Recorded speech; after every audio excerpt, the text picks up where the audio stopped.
Hola, don Octavio. Hola, doña Silvi. Hola, entonces, ¿eres Alejandro? Sí, claro. Buenas tardes, ¿cómo estás? Muy bien. ¿Y ustedes? Muy bien, muchas gracias. Qué bueno, me alegro, me alegro. Encantado de tenerlos por acá. Sí, la idea es la idea es que, bueno, que sea un conversatorio entre ustedes dos y que, digamos, yo les doy ya estamos al aire, ¿verdad? Y que la idea es estar atentos, ¿verdad? Para poder hacer una buena y linda transmisión. Les agradecemos más bien por estar toda la audiencia aquí unida. Sabemos que de su agenda, que es bastante apretada, pero apoyando todos juntos a este proyecto URA Maneuk. URA Maneuk significa dar la mano en Bribri y Cabecar. Así que eso es lo que estamos haciendo hoy, dándonos la mano, caminando solidariamente y sobre todo activando la cultura. Que la cultura no es solo la música, sino también todos nuestros pueblos originarios, que eso es lo que estamos tratando de visualizar acá, porque estamos trabajando con el proyecto Hutsini, que es un grupo de mujeres de un matriarcado súper importante acá en el país, Costa Rica. Y bueno, por ellas es que estamos haciendo todo esto para visualizar un poco y tener un poco de responsabilidad social y cultural acá y que la gente nos pueda visibilizar no como una organización netamente comercial, sino con tintes culturales.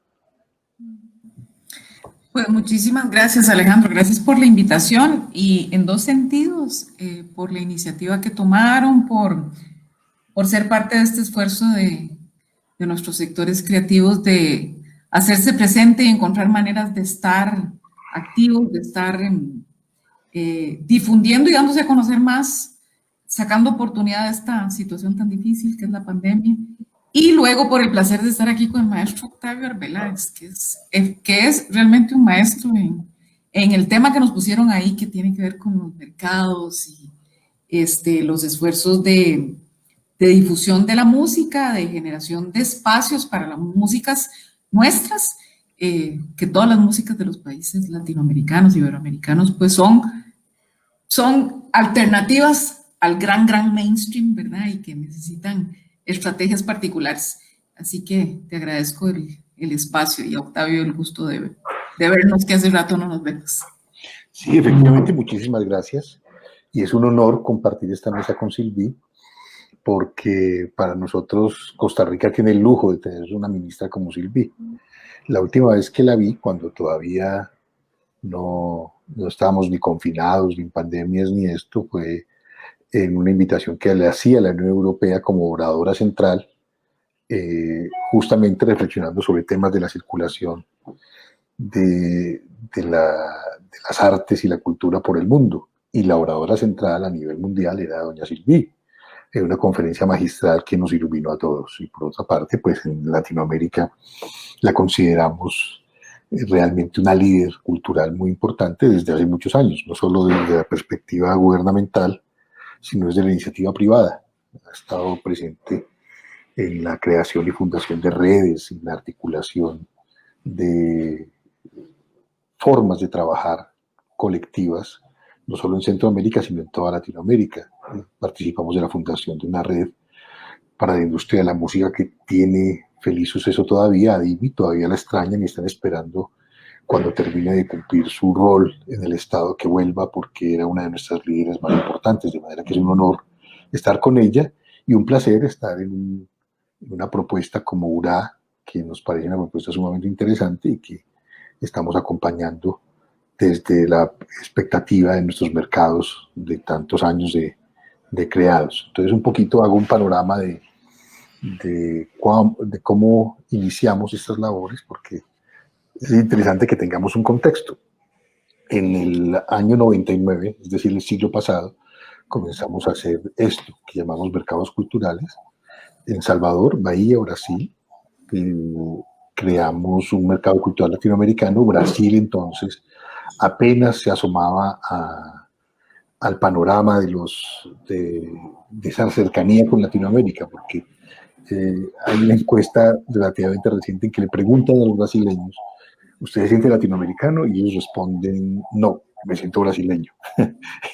Y era el 90% de los brasileños decían esto. Entonces, en los gobiernos posteriores se fueron acercando y han abrazado Latinoamérica. Nosotros fuimos parte de esa primera oleada que construía unos puentes de relación con Latinoamérica desde Salvador, desde Bahía.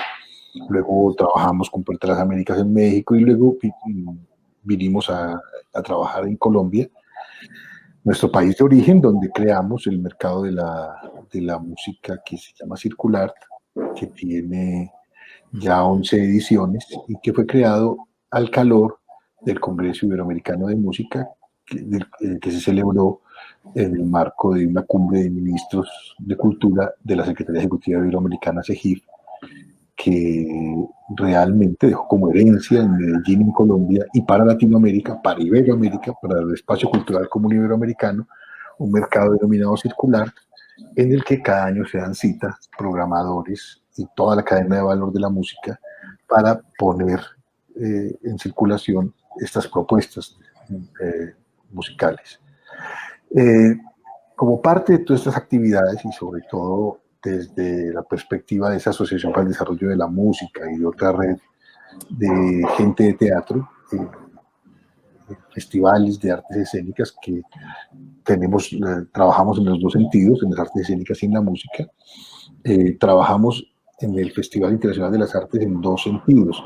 Hicimos 2 ediciones de 2 mercados culturales que promovieron como plataforma las artes escénicas y musicales de Costa Rica. Y conseguimos realmente una presencia importante gracias a esas plataformas que realizamos paralelamente al Festival Internacional de las Artes, que sin ninguna duda el festival más importante de Centroamérica y está en el top 5 de los festivales de Latinoamérica. Pues conseguimos celebrar una plataforma que dio pie a que las músicas de Costa Rica circularan por Latinoamérica y por el mundo. De hecho, hemos tenido el placer de contar con la presencia de grupos típicos y programadores de Costa Rica en el marco de Circular, lo que nos ha dado un enorme placer. Esto pues, ha sido también un impulso y también era una iniciativa muy interesante. Recuerdo incluso que antes de estos asistía a una plataforma centroamericana muy interesante también en Costa Rica que lidera mucho estas iniciativas y que justamente Silvi estaba apersonándose de eso y vi cosas maravillosas centroamericanas, y ahí es donde entra una primera reflexión, y es esa apuesta por Centroamérica como un lugar un poco silencioso que no repercute en el resto de Latinoamérica. Me parece muy importante. Me parece importante que URA se preocupe de esto hoy por hoy y que en este pequeño recuento histórico, que es lo que yo he conocido directamente, seguramente hay cosas que yo también desconozca, esto ha ocurrido todo en los últimos 6 o 7 años, pues se vea esa voluntad de hacer presencia en los mercados internacionales, de hacer presencia en la sostenibilidad de un sector que precisa de la circulación, que precisa de ser conocido y reconocido y que sus sonidos resuenen por el mundo. No sé, Silvi, señora y amiga, si puedes añadir algo, porque estoy seguro que se me escapan algunos detalles con relación a esos procesos que ha liderado Costa Rica y que también se han vivido en algunos otros países centroamericanos que me han parecido tan interesantes. Pensaba hace un ratito frente a la oportunidad de estar esta tarde juntos, y en relación con lo que decía del referente que es Octavio y Circular para América Latina. ¿Cuándo es que empezó Manizales? Empezó en 1968. Octavio dirige el festival más antiguo de América Latina y junto con ese, ahorita me voy a olvidar el nombre, pero solo hay 2 iniciativas que se mantienen, que son de esos tiempos. Y ahora las cosas pues son muy aceleradas y se comunican de manera muy masiva. Imagínense que para mi generación, que es del siglo pasado, no estaba internet, ¿verdad? Octavio cuenta a menudo cómo cuando se descubrió el fax, ¿verdad? Digamos, los tiempos de la comunicación de hace muchos años eran muy distintos y la dificultad o el desafío de intentar generar redes en América Latina, interesarse por los otros, es que uno no tenía ni acceso a sus contenidos, como si los tiene hoy, pues ha hecho que, digamos, varias generaciones pudiéramos comunicarnos de una manera que el legado que ellas hicieron nos fue entregado como de manera muy diáfana, siendo todos muy poquitos. Yo empecé a andar por Centroamérica en el año 97, después de que para mi generación, por los conflictos que había, no estaba ni en el mapa de uno. Y yo empecé a trabajar para esa época con un compañero guatemalteco y otro italiano costarricense, 10 años mayores que yo, que sí que habían andado por Centroamérica y sabían mucho de las culturas tradicionales, de los artistas, del movimiento cultural de otros países, y fue con ellos que me tocó hacer el primer proyecto centroamericano. Y realmente fue como si me inauguraran en algo de lo que yo no tenía ni idea y que para mi sorpresa tenía un montón de hilos conectores. Ellos encontraban un montón de amigos y tenían recuerdos compartidos de cuando habían corrido en una universidad porque había entrado la policía o porque habían tenido el mismo profesor de títeres, una cantidad de cosas que para mí ni siquiera estaban de referencia. Y realmente para mí, como costarricense, incluso fue un descubrimiento que con los años, pues digamos, a mí me cambió la perspectiva de las cosas en cultura, pero entonces esta generación que redescubrimos Centroamérica, un grupo pequeño nos pusimos muy activistas a apropiarnos y a conocer y a querenciar esa realidad llena de oportunidades de aprendizaje y de muchas sensibilidades, así como ahorita los compañeros están participando en apoyo a este proyecto de Mujeres Cabécares o un proyecto como Gironday, ya lo sabemos ahí, o algunos de nuestros colegas están trabajando mucho con fusiones que tienen que ver con nuestras músicas de raíz. En realidad eso antes no era una realidad tan evidente. Y para mí descubrir esas raíces de nuestra región me pasó en Guatemala, me pasó en Honduras con los garífunas, con la música folclórica nicaragüense que es tan potente. Y la verdad es que justo me di cuenta que yo era como muy ajena a esas raíces tan distintivas que son las que en cualquier expresión, pero también en la música, le dan una firma distinta, singular a la música contemporánea de cualquier lugar. Y en este sentido, como en esos tiempos las cosas iban más lento, digamos, uno aprendía de las generaciones anteriores como ellos eran los reservorios. Octavio o la historia de estos colegas que les menciono era la enciclopedia para uno, porque nada de eso estaba necesariamente en internet o accesible. Ahora ese no es el caso, pero a veces pasa que entonces los hechos de una generación o dos anteriores no necesariamente se trasladan como experiencia o conocimiento a las siguientes. A partir de esos procesos que se hacían más en Colombia, en América del Sur, por ahí el 2010, que fue ese congreso de música que dejó sembrado circular, en el 2012 la red de sellos centroamericanos, que en ese tiempo todavía los discos tenían su pertinencia, estaban ahí Papaya Music, un sello nicaragüense, el sello de Iván Durán, Stone Tree Records. Había un pequeño grupo de sellos con una calidad muy grande que se aliaron y generaron, digamos, yo asistía a eso como una facilitadora, digamos, como gestora, a ese primer mercado centroamericano que se hizo en el FIA del 2012 y que efectivamente nos permitió traer y conocer cuáles eran las claves con las que los grupos que ya tenían, digamos, se sentían suficientemente robustos en su propuesta musical, podían entrar en relación con mercados o, digamos, nichos de presentación. El circuito de Festival de Canadá, por ejemplo, venían 2 colegas de Canadá, vinieron un par de colegas programadores de Estados Unidos, europeos, estaba la gente de la Casa de América de Alemania. De Berlín, sí. En fin, la Casa de la Cultura. Y ese material, de hecho, está por ahí todavía en YouTube, pero la pregunta era, ok, ¿cómo funciona su escena cultural? ¿Cómo entra un grupo? Y recuerdo, por ejemplo, realmente ese fue un festival con un showcase absolutamente maravilloso. Estaba todavía Guillermo Anderson, estaba, bueno, Perros Luca del Popo. Perros son Popo, Sonámbulo en sus puros inicios, Exacto. bueno, otra serie de grupos, eran todos grupos muy grandes, de 10 y 12, nos decía la colega holandesa, es que programarlos, imagínense, programa este grupo maravilloso hondureño, es que los holandeses empiezan por preguntar ¿y dónde queda Honduras? ¿Verdad? Y solo traerlos, el costo que eso tiene para las primeras veces que pueden venir mientras los conocen, es un desafío muy grande, ¿verdad? Entonces, en ese momento, digamos, la pregunta era cómo es que se llega a esos nuevos mercados u opciones.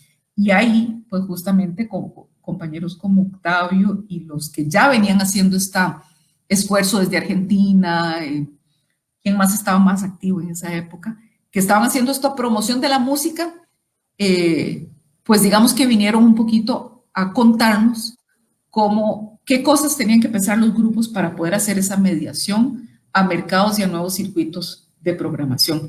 Y así el vínculo con los festivales, porque lo que ha pasado en los últimos 40 años, 30, digamos, es que de hacer festivales y proyección de cooperación cultural, ¿verdad? En que un país, ¿cómo se llama? El referente diplomático de un país envía un grupo a otro.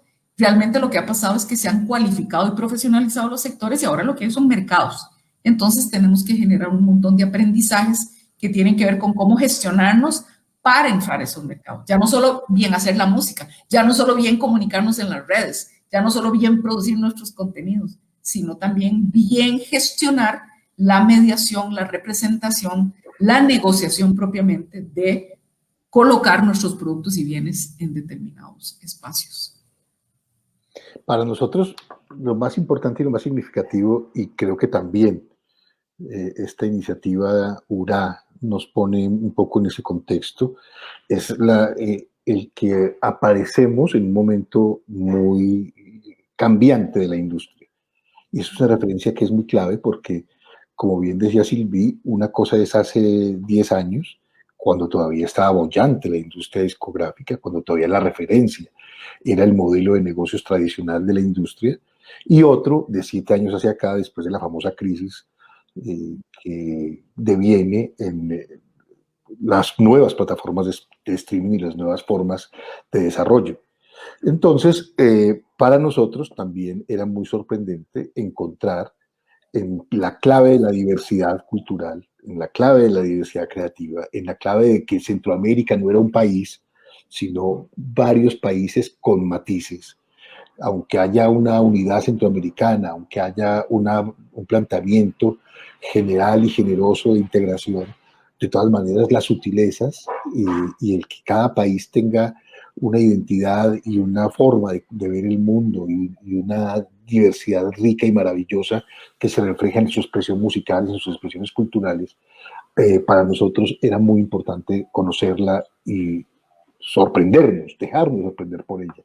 Entonces, para mí, estos esfuerzos sobre los que hacemos una especie de contexto histórico nos llevan al aquí y a la hora de un momento complejo en que el mundo entró en pausa, en que el entrar en estos modelos contemporáneos, en un streaming radical, en que todos estamos comunicándonos por estas vías, en que casi todos, mercados y festivales, han afrontado el reto de hacer un formato digital de comunicación y de transmisión, pues ha sido un momento muy, muy importante en nuestras vidas, porque las está transformando y que desde luego en esta perspectiva estamos construyendo un nuevo universo de relaciones, una forma de encontrarnos con esa cadena de valor llamada industria musical, en que empezamos a tener en consideración y a pensar en cuáles son esos nuevos territorios y cuáles son esos desafíos, en dónde aparecen esos nuevos negocios, en dónde aparecen perspectivas diversas. Y es que nos estamos asomando a una nueva crisis. Esa nueva crisis tiene que ver precisamente con el cómo aparece la reconfiguración.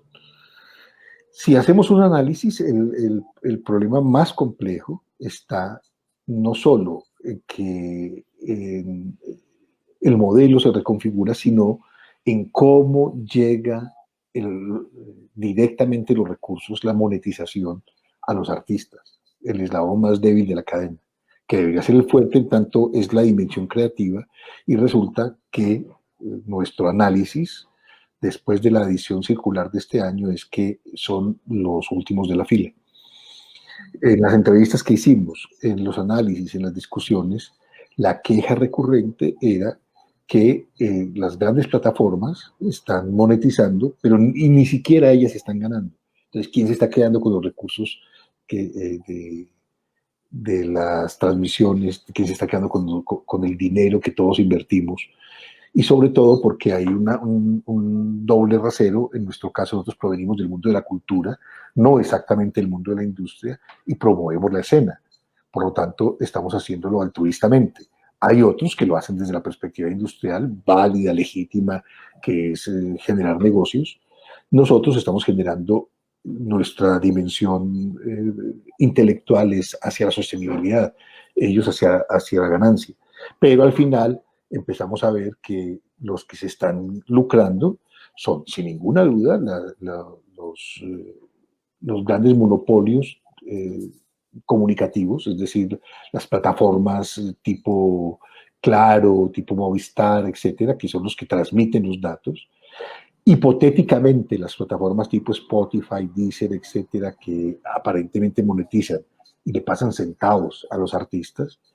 Y esto ha generado que aparezcan modelos éticos de distribución y circulación de los contenidos musicales. Momentos en los que las plataformas empiezan a decir, no, nosotros vamos a hacer efectivamente plataformas, pero los músicos tienen un acceso más importante a los porcentajes de la distribución. Hay algunas plataformas que empiezan a trabajar en ese sentido, desde plataformas norteamericanas como Bandcamp u otras que tienen el 80 o el 90% para el artista. No obstante, los artistas se están quejando de la escasez de recursos y cómo no les llegan, pese a que están trabajando más que nunca. En estos días entrevistamos, por ejemplo, a la gente de Puerto Candelaria, que es una banda muy referencial en Colombia. Han trabajado más o menos 10 veces más de lo usual y no les han retornado los dineros. Es decir, realmente es muy poco el dinero que han recaudado por monetización de derechos de autor y los derechos conexos. Entonces, ahí está una de las cuestiones más complejas de este momento, ya que estamos entrando en materia sobre los desafíos y los nuevos negocios. Yo me pregunto ahora, digamos, cuando uno ve la cantidad de la oferta que existe, ¿verdad? Porque con el tema digital se hizo más accesible producir y producir con calidad.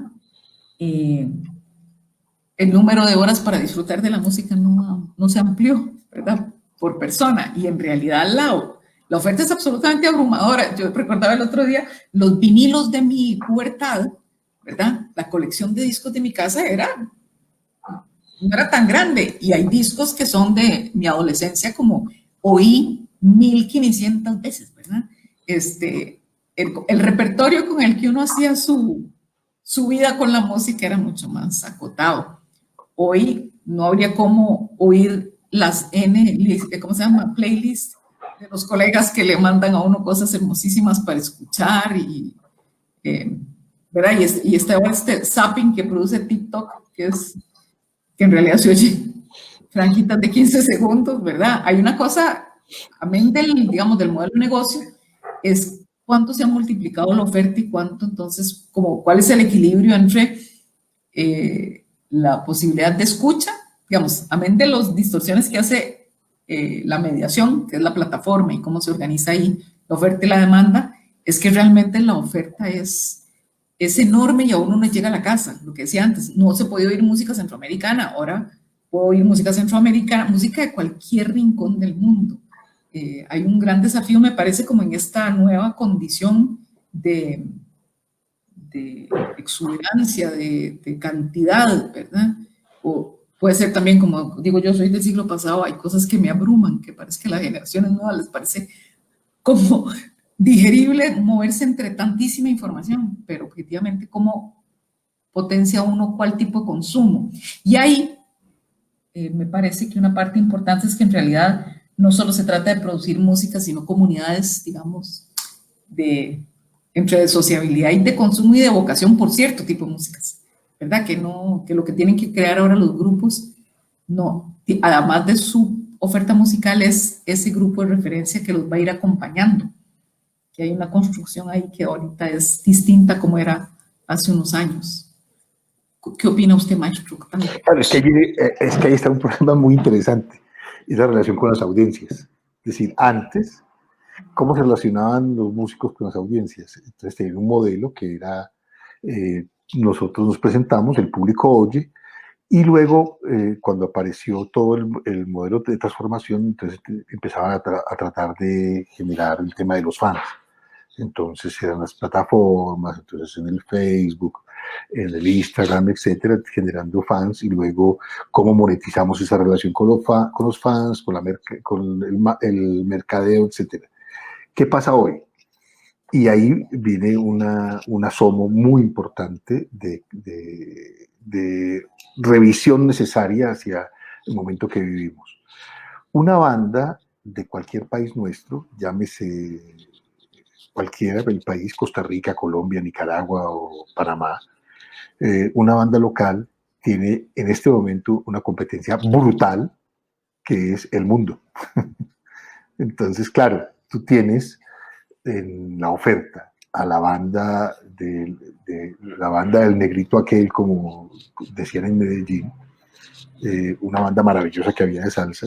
Entonces, oyes esa banda maravillosa o oyes otra internacional, tanto o mejor, incluso pagando. Tú intentas monetizar, entonces la banda Puerto Candelaria intenta presentarse y vender un concierto, pero al mismo tiempo y a precios muy similares tienes a las bandas a YouTube o a cualquier banda del mainstream. Entonces, estamos a un fin de distancia de cualquier cosa en el mundo. Cuando esto entró en crisis, el sector se movilizó y fue muy generoso.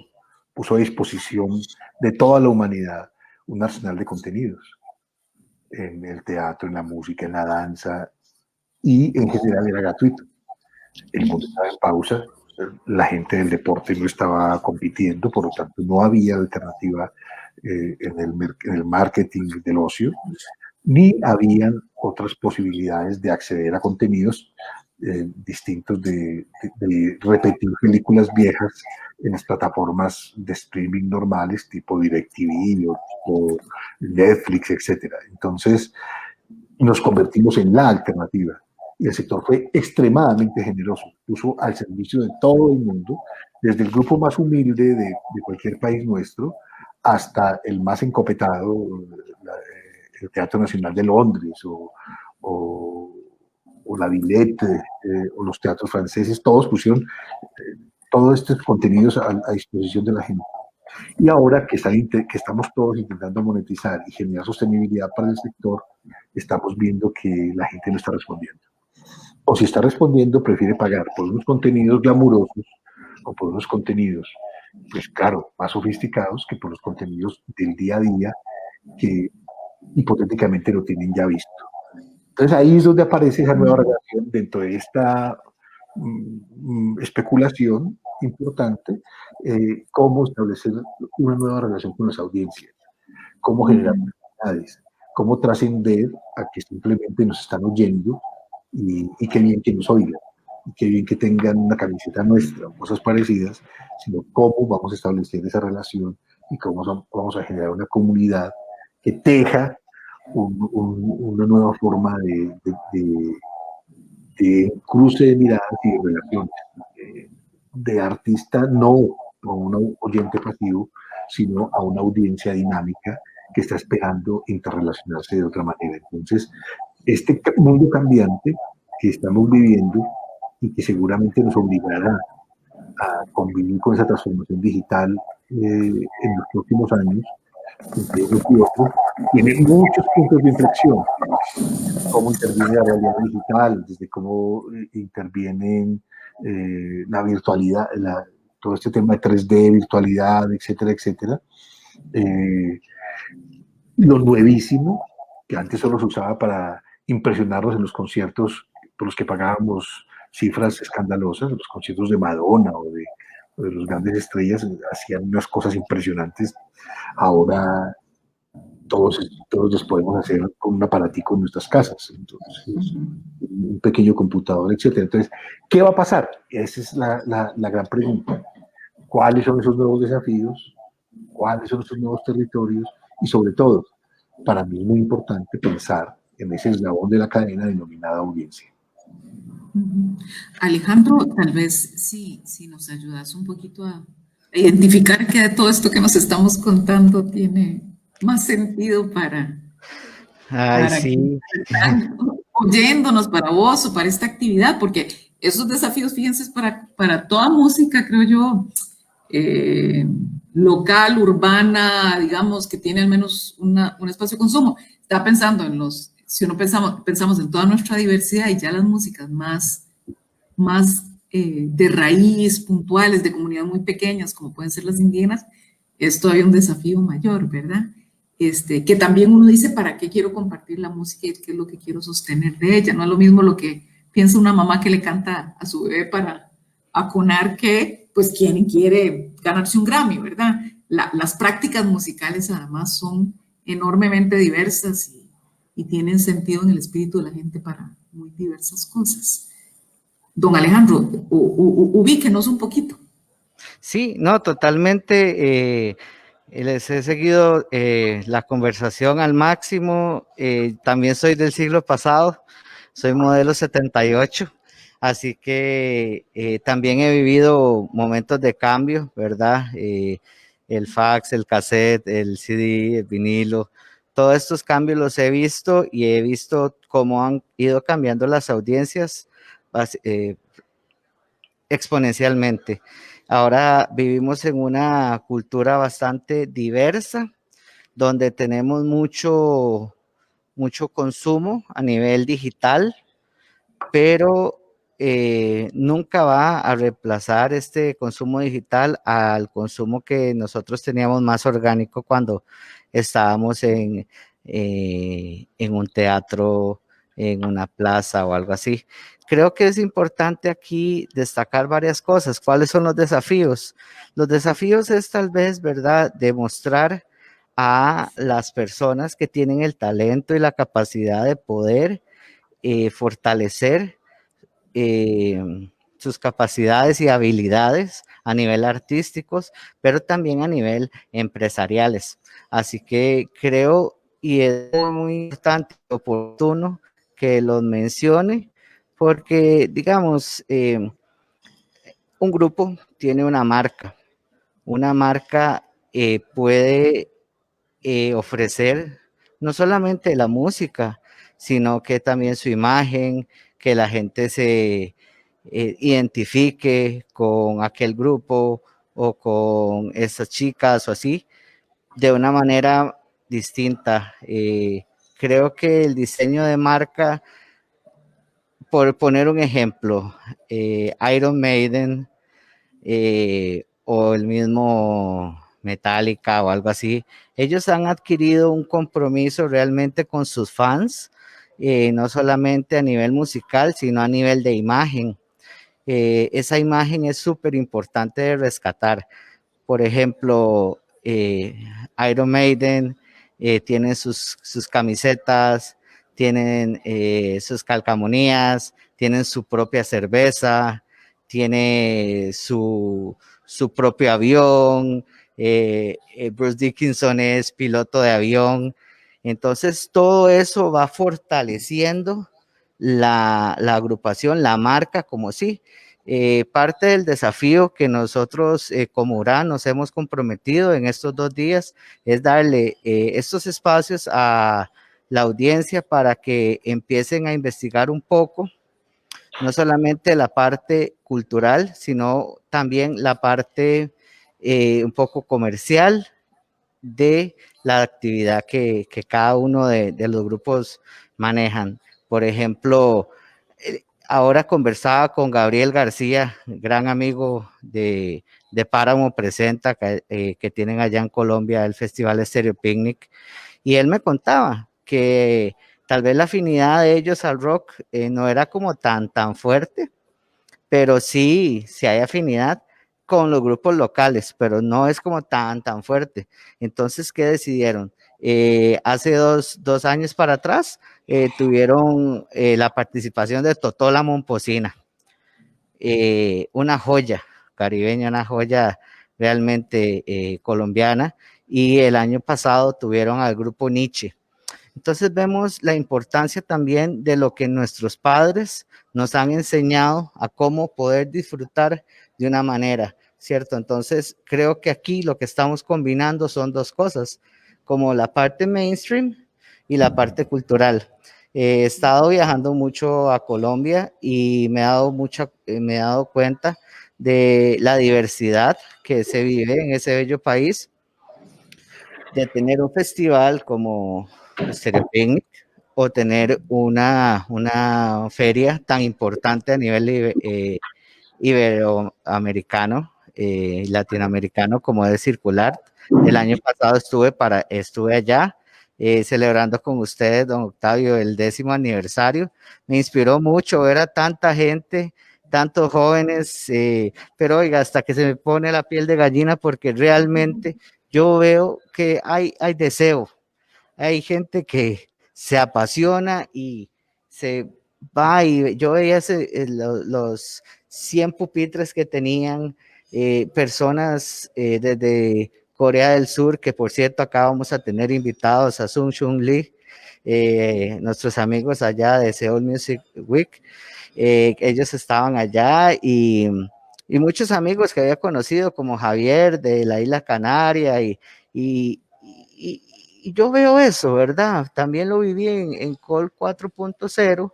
Veo mucha juventud, Silvi, que está deseosa ¿verdad? Son como una esponja y que nada más están esperando que les echen unas gotitas de agua, que les pongan su tierrita, que les dé información, y eso es lo que nosotros queremos, ¿verdad? Por eso nos hemos abierto a poder ofrecer nuestros contactos, nuestros catálogos, nuestras cosas que hemos ido creando por medio de algunos viajes que hemos tenido, gracias a nuestra empresa, gracias a mi familia, que la saludo aquí afectuosamente y yo sé que están orgullosos porque siempre me han apoyado y, ay, Ale, ¿para dónde vas? Para otro concierto afuera.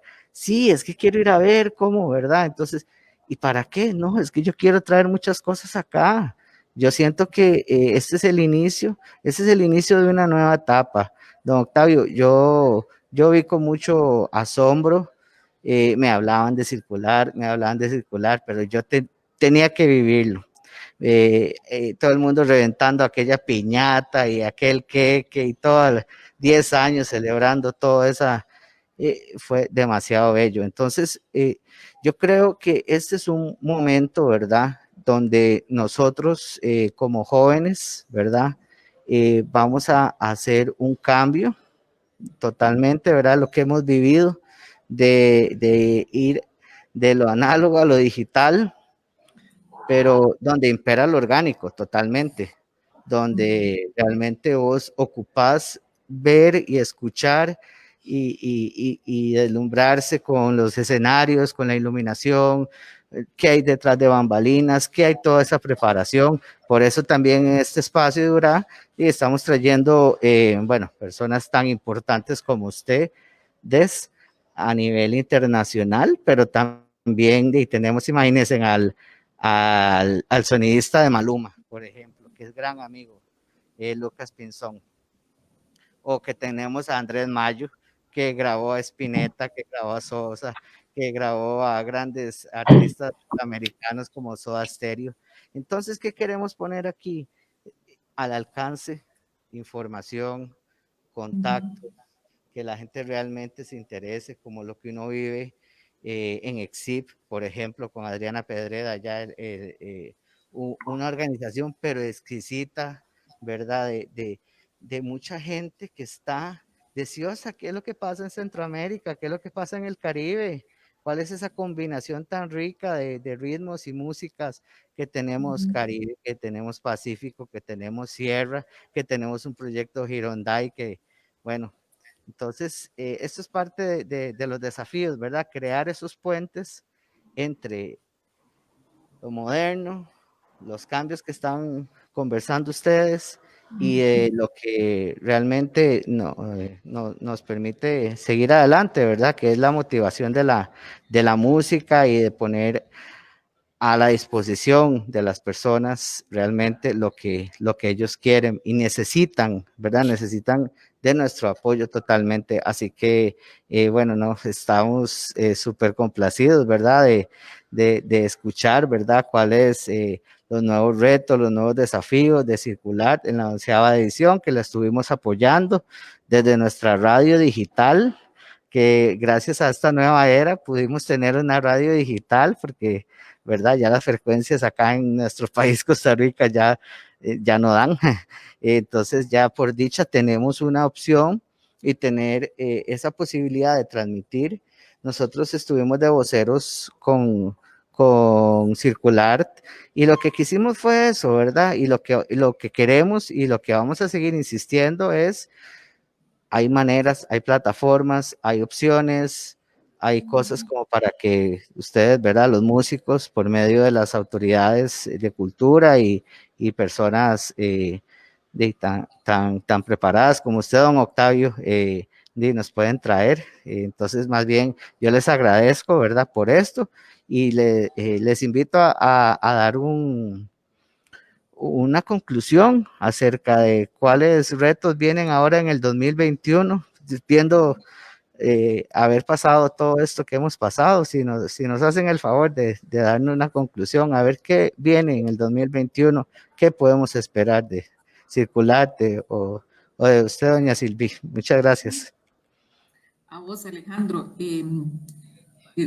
Yo quisiera mencionar dos cosas de corto plazo, digamos, y una que tiene que ver con lo que puede pasar más adelante. La primera es que el ministerio empezó a generar una serie de mesas sectoriales y vamos a arrancar con la de música muy pronto. Y estaba recordando, nosotros después de que hicimos este primer mercado centroamericano de la música en el 2012, no se repitió. Y yo me decía, ¿por qué no se repitió si funcionó bien, verdad? Y bueno, para los grupos independientes y los productores independientes que tomaron la iniciativa de hacerlo, que era esta red de sellos, pues logramos conseguir gestionando unos recursos. Entonces al festival nos acercamos diciendo, miren, nosotros podemos aportar esto, traemos estos invitados, ayúdennos con ustedes. Nosotros ponemos una tienda, era ahí en La Sabana, donde sería el showcase y el espacio del mercado, pero de contrapartida pongan ustedes la posibilidad de que algunos de sus grupos toquen en la programación central, acompáñennos con el alojamiento y demás de algunos de los invitados, y lo logramos hacer. Para el año siguiente no teníamos otra vez el mismo recurso, no lo habíamos conseguido, y la siguiente apuesta fue, recuerdo, ir a Womex con la red de sellos, que también fue una experiencia muy importante, pero que efectivamente no logramos reiterar. Y si uno piensa qué pasa con algunos grupos colombianos, chilenos y tal, digamos que ha llegado el momento en que hay una plataforma un poquito más clara de soportes, pero también de gestión más sostenible y previsora. Recuerdo Crápula, el doctor Crápula de Colombia, que ese es un grupo que desde que empezó dijo, nosotros vamos a ir al mercado mexicano. Y digamos que operaron como hace una empresa que dice, quiero llegar a tal punto, es decir, ahorrando, haciendo aquí, buscando cuáles eran haciendo una apuesta que era una apuesta a su proyecto, apoyándose en las medidas, digamos, de apoyo que tiene la música en su entorno, pero también con claro cuál era el tipo de norte que veían para ellos. Creo que ahí hay dos cosas importantes. Una, y sobre todo ahora que hay esta sobreoferta y este montón de posibilidades. Si yo soy rockero, no voy a un festival de música clásica, obviamente, pero tampoco uno de bachata, ¿verdad? No busco a los programadores que no programan o que no tienen que ver con los espacios donde mi música se maneja. Entonces, realmente uno tiene que conocer el entorno de aquello a lo que se quiere dedicar. Y tenemos que generar una relación que, por ejemplo, cuando hicimos el mercado no existía, en el que institucionalidad y actores del sector tuvieran claro cuál era la apuesta, y una apuesta que necesariamente tiene que prolongarse en el tiempo. Hoy por hoy, digamos, si hubiéramos tenido lo que hay ahora en la pandemia, y es que se puede generar un espacio a distancia, es que para hacer un festival o un mercado había que traer a la gente. Ya solo eso era un montón de plata, ¿verdad? Que uno puede, por este tiempo, por lo menos, generar la circulación de relaciones de conocimiento que ayuden a que los grupos puedan configurar más claramente su proyecto de grupo, ¿verdad? Porque entonces uno no puede decir, es que no conozco, no sé dónde ir. No, ahora todo está ahí en la red. Y hay espacios como este. Si uno hace la suma de seminarios, webinars y tal, de todos los temas de gestión cultural que ha habido, ¿verdad? Uno realmente ya no tiene excusa para decir no averigüé, ¿verdad? Pero eso supone entonces ese esfuerzo de uno definir cuál es el proyecto para el que quiere dedicarse a la música o al oficio que decide y tratar de sostener una relación lo más madura y corresponsable para trabajar conjuntamente con sus instituciones. Porque si no, digamos, los proyectos como brincan de lado a lado, un año es una cosa, el otro año es la otra. Si por ejemplo, este espacio se consolida, la red de relaciones que aquí se está constituyendo, tus relaciones, este grupo URA, etcétera, ¿verdad? ¿Cuál es la especificidad y cuál es el valor agregado de este espacio? ¿Verdad? Para que en el tiempo, no solo Alejandro, no solo el grupo, las personas que usan este espacio, igual que las personas que aman un grupo, digan es que ese espacio tiene que seguir existiendo, ¿verdad? Y digamos que ahora hay una cierta facilidad porque los costos se disminuyen haciendo las cosas virtuales. Entonces, bueno, yo quería un poquito apelar y poner a disposición que ese espacio de conversación con su entorno y con las instituciones, pues lo vamos a abrir para pensar alternativas juntos. Y luego que para esta época en que no puede haber conciertos, algunos de los colegas de producción de eventos crearon estos autoeventos, ¿verdad? Y ahí hubo una primera fórmula y luego hay otra que ahora hay 3 tipos de autoeventos que 3 productoras distintas generaron. Tenemos que inventar más cosas que sí se puedan. No debemos quedarnos llorando sobre lo que no se puede mientras la pandemia y el COVID esté. Tenemos que sentarnos a crear con toda nuestra creatividad, para eso la tenemos, alternativas que sí se puedan para que este tirón largo, penoso y muy duro para la gente de las artes escénicas sea un poco menos duro. Yo comparto absolutamente con Silvi eso, es decir, la capacidad de innovación del sector es infinita y creo que tenemos que seguirlo haciendo. Algunos comienzan a quejarse del cansancio de las pantallas, de que de pronto ya la gente no está consumiendo en el mismo nivel que cuando estaban confinados, horas frente a la pantalla, pero es que la vida tiene que proseguir. Probablemente una de las vacunas, para ponerlo entre comillas, sea precisamente la música. Probablemente somos nosotros los llamados a crear estos anticuerpos en el tejido social que generen alegría y ganas de vivir, porque es que el otro problema es que estamos enfrentando también un problema de salud pública, no solo desde el punto de vista pandémico o de un virus, sino desde el punto de vista mental. Nosotros estamos necesitados de convivir con un entorno en el cual la cultura puede ayudar mucho.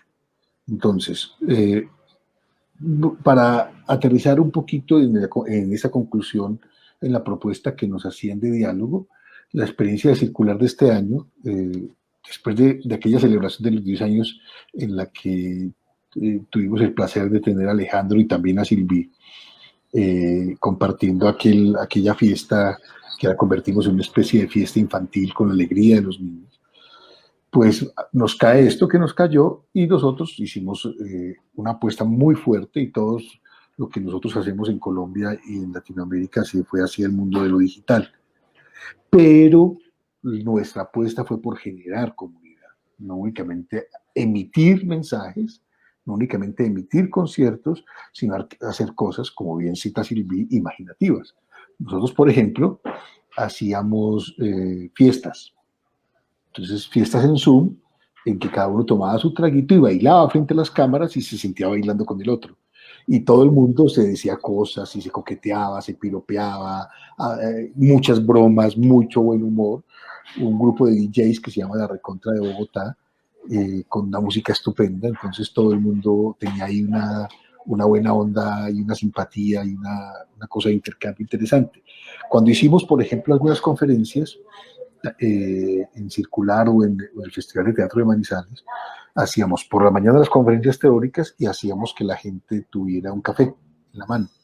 Entonces, el conferencista se tomaba un buen café de esta región, que es la zona cafetera de Colombia, y algunos afortunados del público lo recibían en sus casas también. Una taza de café y podía conversar al calor de esa taza de café. En las noches hacíamos lo que hacíamos en las viejas épocas del teatro, que eran foros y encuentros. Entonces, el grupo se citaba con la gente en un Zoom y se tomaba un ron. Nosotros les hacíamos llegar el ron de esta tierra es famoso, el ron de Caldas. Entonces la gente, el grupo anfitrión recibía el ron y algunos afortunados entre los asistentes también recibían un roncito y se lo tomaban y conversaban. Entonces, hacer sentir que hay una comunidad, hacer sentir que estamos integrados, hacer sentir que estamos viviendo este mundo de la cultura y no fríamente, simplemente que adquieres un boleto, no es un concierto.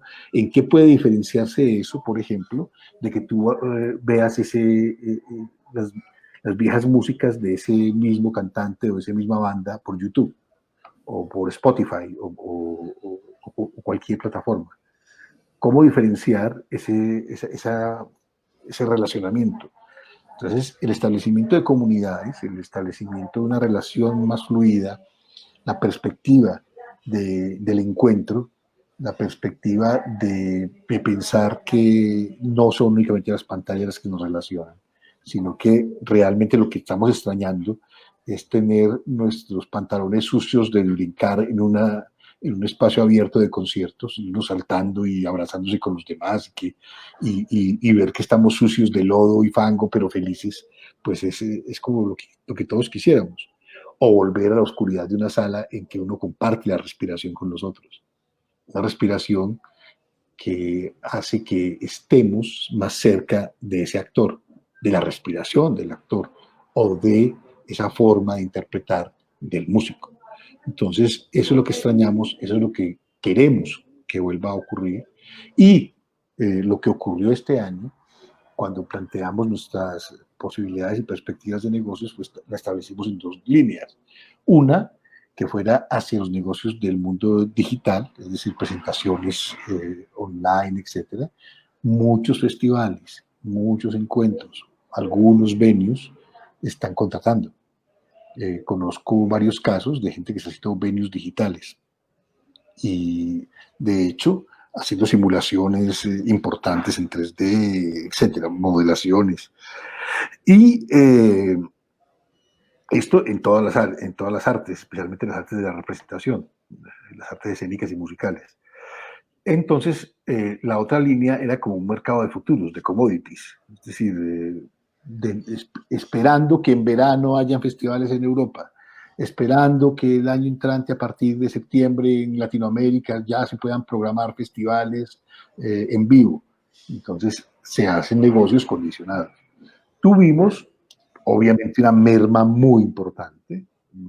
La merma es del 52% de los negocios, pero aparecieron unas expectativas de negocios. De hecho, estamos construyendo la expectativa de futuro de nuestros mercados. También trabajo en un mercado que hacemos en Tenerife, en Islas Canarias, en España, que se llama Mapas. Es un diseño en el que integramos a África. Es Latinoamérica y África que se ofertan al mundo. Entonces, estamos justamente pensando que somos parte de la reactivación económica del sector y que por eso tenemos que hacer una apuesta muy fuerte que pueda dialogar desde la virtualidad, desde la realidad, con la posibilidad de generar ciclos económicos y de sostenibilidad a un sector que desde luego ha sido y se ha visto debilitado por esta pandemia. Entonces es un poco lo que nosotros queremos proponer y un poco lo que estamos queriendo revisar. Y quiero agradecer finalmente por esta invitación y sobre todo porque me dio la oportunidad de ver a Sylvie Durán, que es una persona a la que nosotros respetamos, admiramos y queremos mucho aquí en esas tierras y que hace mucho tiempo que no la veía, así fuera por una pantalla. Me da mucha alegría y te agradezco, Alejandro, por darme esta oportunidad. De verdad, la bendición ha sido nuestra, tenerlos a ustedes por acá. Les agradezco que se hayan tomado el tiempo y la gentileza de acompañarnos. Y bueno, estamos por cerrar este bloque. Muchas gracias a la audiencia por estar conectados de esta manera. Y bueno, vamos a seguir con nuestra programación. Ahora vamos a venir, nos vamos a enlazar con las Islas Canarias, con Javier de un buen festival que se llama Festival Boreal, y también con Julia Andreata desde Brasil, desde dos lugares muy, muy especiales para nosotros, que también queremos mucho. Gracias, don Octavio, doña Silví, muchas gracias de verdad y espero que haya sido el inicio de algo muy importante que podamos lograr en conjunto. Muchas gracias a ustedes. Hasta luego. Y mis saludos a Javier, por favor.